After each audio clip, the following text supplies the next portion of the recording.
Во код вечерава е Зоран Доровски. Тој е експерт, доктор на науки во областа на корпоративната безбедност, експерт во подготвување на елаборати за противпожарна заштита и протоколи во објекти, институции и компании. Господине Доровски, благодарам што дојдете во КОС за да разјасниме неколку отворени прашања кои за жал настана по страутната несреќа во која што загинаа 59 луѓе. Како ви изгледа целата оваа ситуација по сите оние информации кои што ги добивме и ние како јавност, за тоа каков објект бил, дека имал лиценца која што била фалсификувана и онака, барем по снимките што гледаме од надвор, навистина изгледа шокантно дека во една таква просторија, без соодветни врати, со решетки на прозорците, без безбедносен систем, можеби и противпожарен, се случувало да влезат 500 луѓе. Па, фино рековте, од снимките всушност веднаш се гледа дека се работи за една причинско-последична реакција од еден цел комплекс од неисполнети обврски кои многу прецизно се наложени во нашите законски решенија. Противпожарната заштита навистина е широка област. Во Република Македонија фатена и обработена со две законски решенија и еден голем број на подзаконски акти.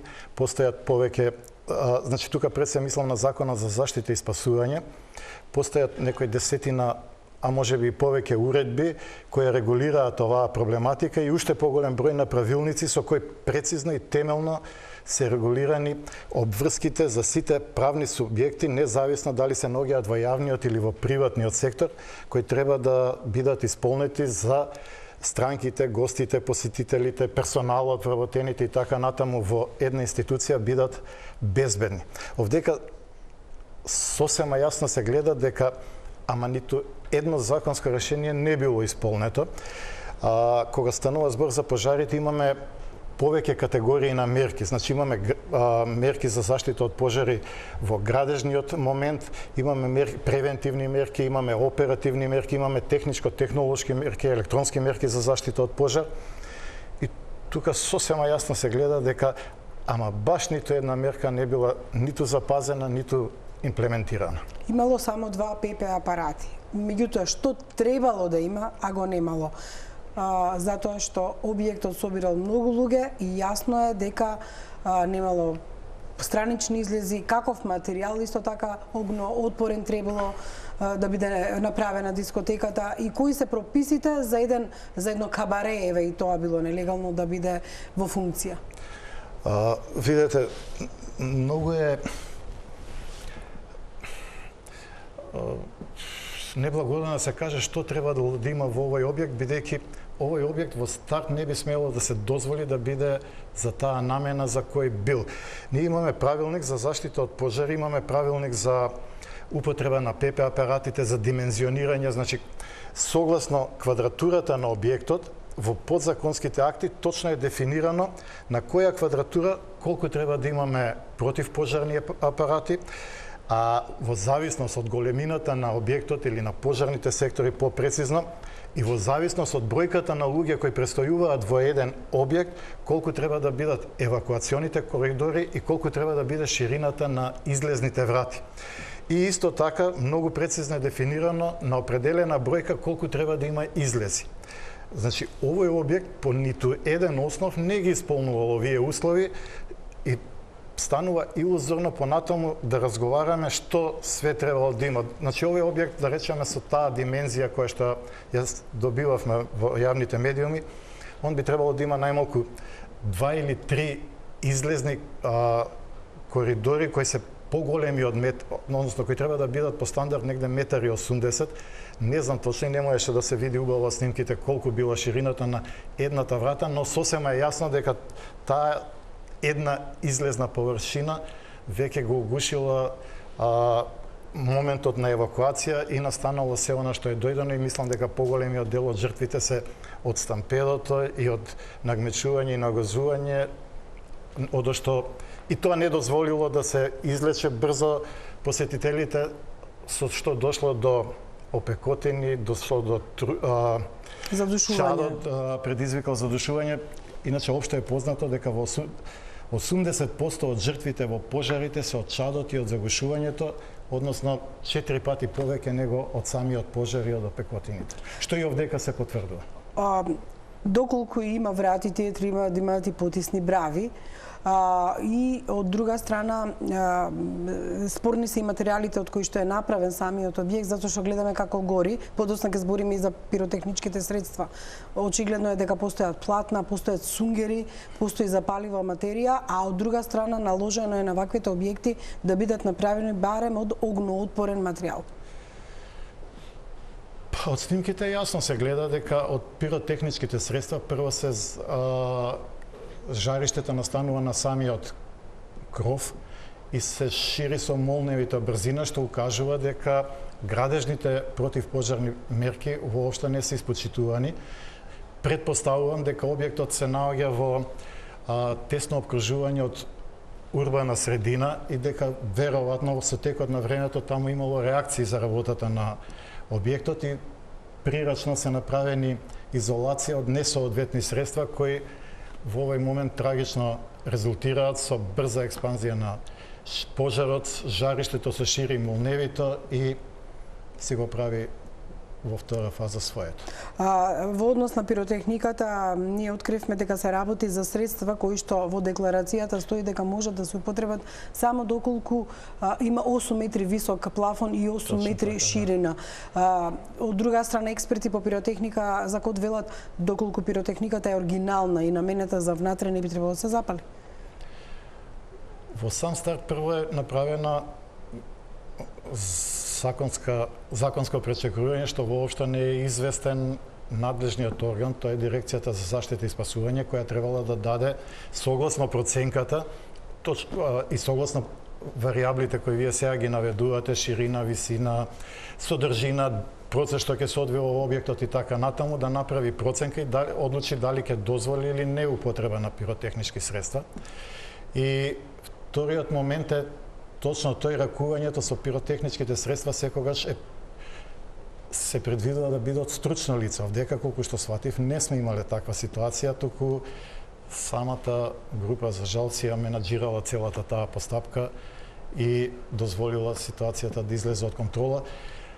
И кога ќе се погледнат сите параметри што се во објектот, сосема известно било дека ќе дојде до ваква ситуација. За жал екзистирал повеќе од деценија овој клуб. Вечерта интервенира полицијата во така наречена рација за проверка на младите, дали има малолетници, дали има дрога. МВР и министерот рече дека настанот не е пријавен во МВР, а од друга страна имало рација во повеќе градови и таму. Дали може полицијата или да спречи вакво нешто, освен ако што е всушност работата на полицијата? Оти цело време се поставува прашањето зашто воопшто не е спречена работата на клубот, меѓутоа и вечерта дали може да се спречи? Полицијата секако можела да го спречи, но не од аспект на противпожарна заштита. Дури мислам дека полицајците воопшто не се обучени да направат проценка дали од пожарен аспект објектот е безбеден или небезбеден за употреба. Полицијата можела да интервенира по многу основи, значи пречекрување на работно време, малолетниците и така натаму. Овдека во конкретниот случај полицајците што биле внатре во објектот, односно инспекторот, тој се бил специализиран за НТШ, за борба против наркотици. Јас верувам дека он воопшто овој момент на противпожарна заштита, на небезбедни услови за одвивање на еден таков настан, непостоење на соодветни услови за евакуација, блокиран излез, веројатно тесен, ни оддалеку несоодветен за овој објект, непостоење на резервна евакуациона рута со резервен евакуационен излаз и така натаму. Мада за вакви дискотеки мислам дека кога би се знаеле прецизно податоците, минимум би биле и 3 излези во 3 правци да се одвива евакуацијата и тогаш сигурно не би дошло до ваква работа, до ваков настан. Така да полицијата од противпожарниот аспект не би ја обвинил, но полицијата секако требало да има представа дека овој објект функционира на несоодветен начин. Да, тоа се случувало, реков, повеќе од деценија, меѓутоа кои институции можеле и требало да интервенираат? Последната инспекција пазарна е во 22 година, минатата година добива од УЈП еден дел забрана за работа заради неиздавање фискални сметки.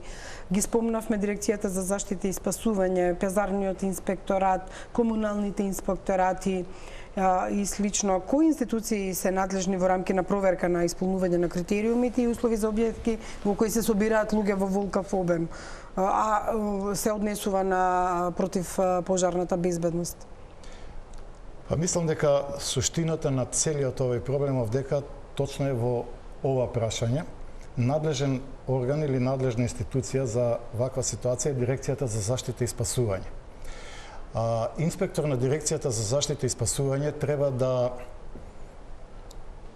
согласно нивниот план за контроли, најмалку еднаш во годината да го обиколи, да помине или да изврши инспекција во овој објект.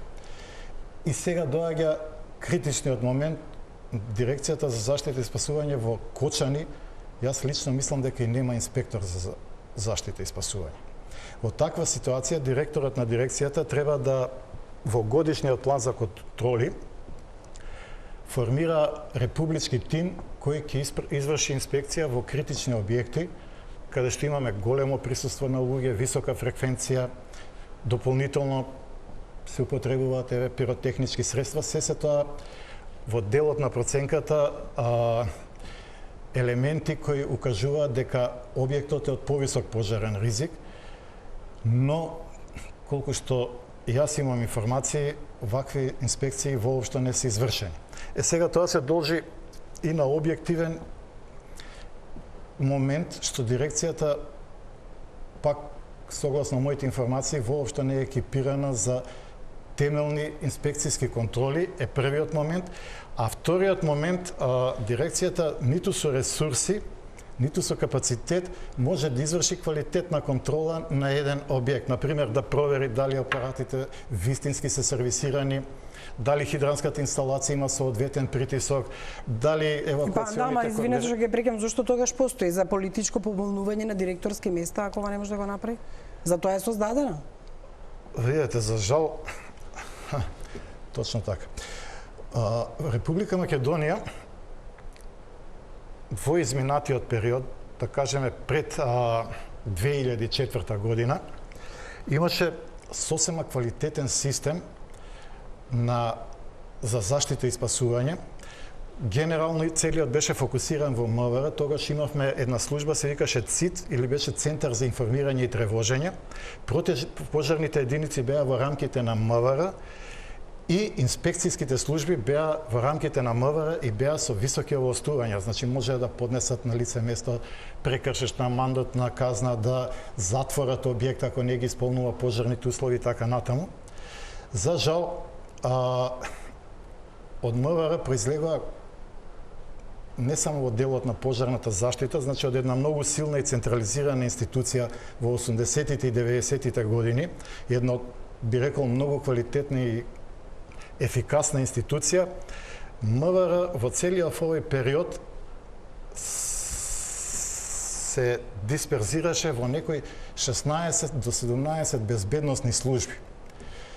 Моје мислење е дека, и мислам дека би можел да го аргументирам, горе-доле ниједна од институциите веќе не профункционира со цел капацитет. Која од институциите како се делуваше од МВР, независно не само Дирекцијата за заштита и пожари, не само ЦУК и така натаму и другите сегменти на безбедноста, сите почнуваат да ја слабеат кондицијата и ефикасноста. Конкретно Дирекцијата за заштита и спасување мислам дека никогаш не профункционира во цел свој капацитет. Таму секогаш имавме партиски директор и тоа од некои од коалиционите партнери на власта. И на тој начин Дирекцијата за заштита и спасување стануваше партиска експозитура која требаше на дадената партија да служи како логистика во смисла за избори, да обезбеди возила, да се запослуваат партиските кадри претежно од таа партија, да се користат ресурси од таа дирекција за функционирање на таа партија и постојано дирекцијата за заштита и спасување тонеше и пропаѓаше. Од друга страна, веројатно и нашиот менталитет е таков. Не знаеме да работиме системски, концепцијски, стратешки, долгорочно. Ако се сеќавате, изминатото лето Македонија се гушеше во шумски пожари. Во една прилика и претседателот на државата рече нека се стиша состојбата и да разгледаме каков систем и треба на Македонија. И кога заврши по онаа српската поговорка дъжд е воду док мајстори одат, кога заврши кризата со пожарите шумски, сите го заборавија тоа прашање. Ние оваа година повторно ќе се соочуваме со една иста таква состојба, бидејќи целиот систем е расцепкан помеѓу ЦУК, Дирекција за заштита и спасување, локалната самоуправа која пак има ингеренции на противпожарните единици. Координацијата е слаба, стратегијата е никаква, концептот во Република Македонија за борба против пожарите е исто. На ова ќе ја многу додадам ниско и ниво. корупцијата, која е мојата теза дека ова не би се случило ако ние имаме отпорен систем на мито и корупција, зашто беше неверојатно да постои еден ваков објект, а не е единствено во Македонија, кој што практично усмрти толку многу луѓе. Да, нас пожарите нонстоп ни се повторуваат, сите имаат катастрофален ефект. Се сеќаваме пред некое време што се случи во Тетово за време на ковидот, автобуската несреќа на Беса Транс. Имаме многу објекти каде што поради непостоење на концепт на заштита страдаат или се уништуваат целите објекти. Ние имаме ситуација ќе дојде пожарната единица, ќе го изгаси пламенот, меѓутоа кога вас еден објект ќе ви биде зафатен од пожар и ако брзо не се санира пожарот, тој објект после воопшто не е битно дали изгорел или дошла пожарната единица и го уништила целиот. Нормално пожарната единица го прави тоа да го локализира пожарот, да не дојде до проширување. Но вие веќе тој објект или таа институција имате изгубена и уништена. Недостасува еден цел комплекс од превентивни мерки и недостасува, повторно ќе се вратиме кај Дирекцијата за заштита и спасување, на правовремени контроли и тие контроли не треба да бидат само за изрекување на санкција, него треба стручните лица за кои веќе се сомневам дека ги има во Дирекцијата за заштита и спасување или ги има све помалку и помалку, треба да дадат насока. Ако некој управител, сигурно не може секој управител на трговско друштво, на јавна институција, на објект кој што било овој во Кочани, да како управител ги знае сите обврски од делот на противпожарството или заштита и спасување. Меѓутоа инспекторите треба да му дадат насоки, треба да му дадат рокови, треба да му дадат точно определен записник во кој фино ќе стои што он све треба да направи, да биде усогласен со законот, но пред се да биде безбеден тој објектот, процесот или дејностите кои се обвиваат во него и најважно од све луѓето, странките, гостите, неговиот персонал и така натаму. И ви благодарам на интервјуто. Благодарам и на вас на поканата. Беше задоволство. Продолжуваме и понатаму со останатите содржини на КОТ.